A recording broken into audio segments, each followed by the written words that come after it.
ఏం చెప్పిందో Mrunal? Every year ఒక సినిమా రిలీజ్ అవ్వాలి అని చెప్పింది తనది. మరి మీ సంగతి ఏంటి?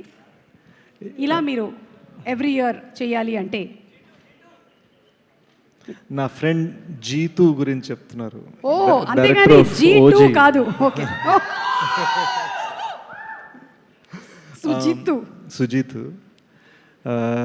యూనో మనం ఎన్ని సినిమాలు చేసామన్నది కాదు, ఎంత మంచి సినిమా చేసామన్నది అనేది నా డిఫాల్ట్ లైఫ్ ఫిలాసఫీ అనమాట. Super.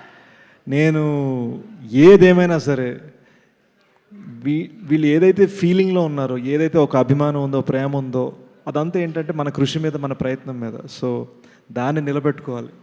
Everything I do, I literally do so I can make them happy, because seeing them happy makes me happy. So అది 1 year 2 years అన్నది కాదు, ఎప్పటికైనా సరే లైఫ్ టైం అదే ప్రయత్నం ఉంటుందని నా ఫోకస్. సో అది ఆ సినిమా బాగా వచ్చి అప్పుడు మనం దాన్ని ఒక వరల్డ్ వైడ్ రిలీజ్ చేయాలి. That's the goal that you have. It has to be. Yeah, it has to be. అంటే జెన్యున్గా చెప్తున్నాం భయ్య, ప్రాణం పెట్టేసిన సినిమాకి.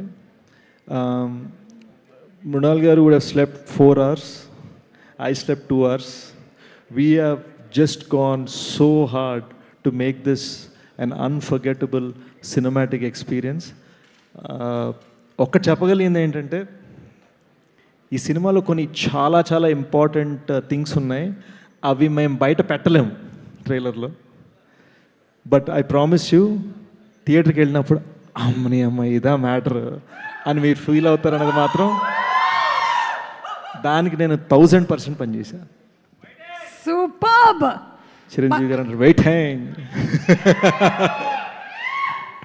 కాదు, gone are the days stage మీద మాట్లాడడం, ఆ తర్వాత ఇటు తిరిగి మాట్లాడతారు, అటు కెమెరా లేదేమో అని. అటు కూడా చాలా కెమెరాలు ఉన్నాయి కాబట్టి ఏదో ఒకటి అయితే కవర్ చేసేస్తుంది. ఒకప్పుడు డాన్స్ మాస్టర్ మా చేత డాన్స్ చేయించేవారు, ఈ మధ్యన యాంకర్లు కూడా డాన్స్లు ఇస్తున్నారు కదా.